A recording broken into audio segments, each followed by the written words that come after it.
ఓం నమ శివాయ శ్రీమాత్రే నమః. మిత్రులకి శ్రీభిలాషులకి అలాగే నన్ను ఇంతగా ఆదరిస్తున్న యూట్యూబ్ ప్రేక్షకులందరికీ కూడా పేరు పేరు ధన్యవాదాలు. మిత్రులారా, మీ అందరికీ పరాదేవత ఎలవెల్లా మీతో ఉండి మీ మనోవాంఛను నెరవేర్చాలని మనస్ఫూర్తిగా కోరుకుంటున్నాను. ఈరోజు వీడియోలో మీ ఇంట్లో ఎవరైనా సరే ఎప్పుడు అరిష్టం ఏదో ఒక సమస్య వస్తూనే ఉంది. దీనికి కారణం ఏంటంటే గ్రహాల్లో ఉండే స్థితి వల్ల కావచ్చు, తంత్రమంత్ర ప్రయోగాల వల్ల కావచ్చు, పూర్వజన్మ కర్మ వల్ల కూడా కావచ్చు. ఇలా మీరు బాధపడుతున్నవారు ఈ తేలికైన ఉపాయాన్ని ప్రయత్నించేయండి. ఎలా అంటే మట్టి ప్రమిద తీసుకోండి. మట్టి ప్రమిద కానీ కొంచెం పెద్దది, లేదా మూకిడి కానీ, మట్టి మూకిడి కూడా దొరుకుతుంది. అఖండ ఒత్తి వేసి దీపం వెలిగిస్తాం కదా, అలాంటిదని పర్వాలేదు. మీరు దాన్ని ఆవు నెయ్యితో కానీ లేదా నూనెతో, మామూలుగా కొబ్బరి నూనె, నువ్వుల నూనె, ఆముదమైన వాడచ్చు.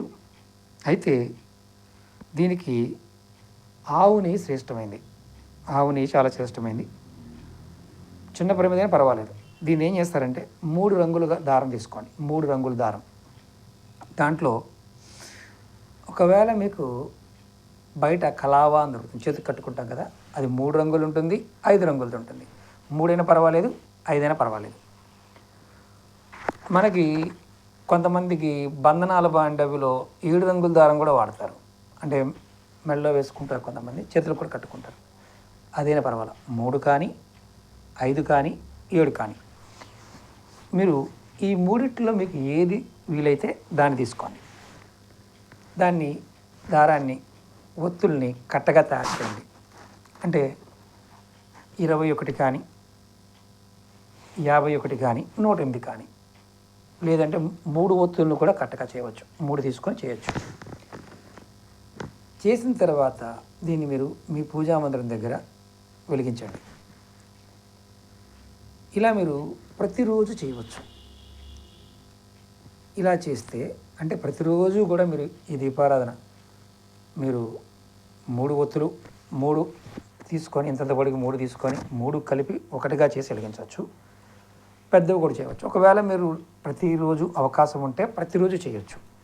ప్రతిరోజు అవకాశం లేకపోతే నెలకు ఒకసారైనా చేసుకోవచ్చు. ఇది మీ పూజా మందిరం దగ్గర చేయాలి. అయితే ముఖ్యంగా ఈ ఉపాయం చేసినప్పుడు గుర్తుంచుకోవాల్సింది ఏంటంటే మట్టి ప్రమిదకి ఖచ్చితంగా దీపం పెట్టాలి. ఇది నెల రోజులు చేస్తే ఆ ప్రమిద నెల రోజులు ఒకటి వాడవచ్చు. తర్వాత నెలకు దాన్ని మార్చేయాలి. ఈ ప్రమిద తీసుకెళ్ళి ఎక్కడ నెలలో నిమజ్జనం చేయాలి. అయితే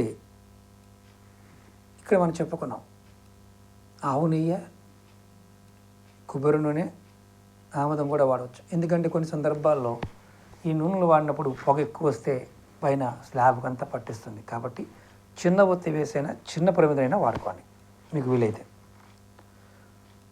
రెండోది, ఈ తంత్రం చాలా పవిత్రమైన శక్తివంతమైనదిగా తంత్రశాస్త్రం చెప్తుంది. ఇది ఇక్కడ గుర్తుంచుకోవాల్సింది ఏంటంటే నెలకొక్కసారి ఆ ప్రమిదలు కానీ, అంటే 2 ప్రమిదలు పెడతాం, ఒక ప్రమిద కింద ఒక ప్రమిద పైన, ఆ ప్రమిదల్ని మార్చాలి. మూకిడి పెట్టుకున్న ఆ మూకిడినైనా మార్చాలి. ఇది ఎంత అద్భుతంగా పనిచేస్తుందంటే ఎంత సమస్య అయినా సరే, ఎటువంటి అరిష్టమైనా సరే మీ ఇంట్లో ఉన్నప్పుడు వాటి నుంచి తొందరగా మిమ్మల్ని బయటపడేస్తుంది. ప్రయత్నించేయండి. ఇది చాలా శక్తివంతమైన సిద్ధి ఉపాయం కూడా అంటారు. అంటే ఖచ్చితంగా ఫలితం వస్తుందని అర్థం. ఇది ఎవరైనా చేయవచ్చు. నెలసరి ఉన్నప్పుడు మాత్రం చేయకండి. ఇంట్లో ఎవరికైనా నెలసరి ఉన్నప్పుడు ఈ దీపారాధన చేయకండి. అది గుర్తుంచుకోండి. ఒక్కసారి చేసినా, కంటిన్యూ చేసినా, నెలసరి సమయంలో మాత్రం మీకు పూజా గది సపరేట్గా ఉండి చేసుకోవచ్చు. అలా కాకుండా పూజా గది లేకుండా మీరు ఎక్కడైనా గదిలో పెట్టుకున్నప్పుడు ఈ దీపారాధన ఆ సమయంలో వెలుగుతూ ఉంటే ఇబ్బంది లేదు. కానీ అలా కాకుండా ఆ సమయంలో మాత్రం వెలిగించకండి. ఓకేనా? మీకు ఈ వీడియో అర్థమైందని అనుకుంటాను. అలాగే మీకు ఈ వీడియో నచ్చినట్టు లైక్ చేయండి, ఛానల్ని సబ్స్క్రైబ్ చేసుకోండి, పక్కనే ఉన్న గంట సింబల్ని యాక్టివేట్ చేసుకొని 10 మంది మిత్రులకి షేర్ చేయండి. ఓం నమః శివాయ శ్రీమాత్రే నమః.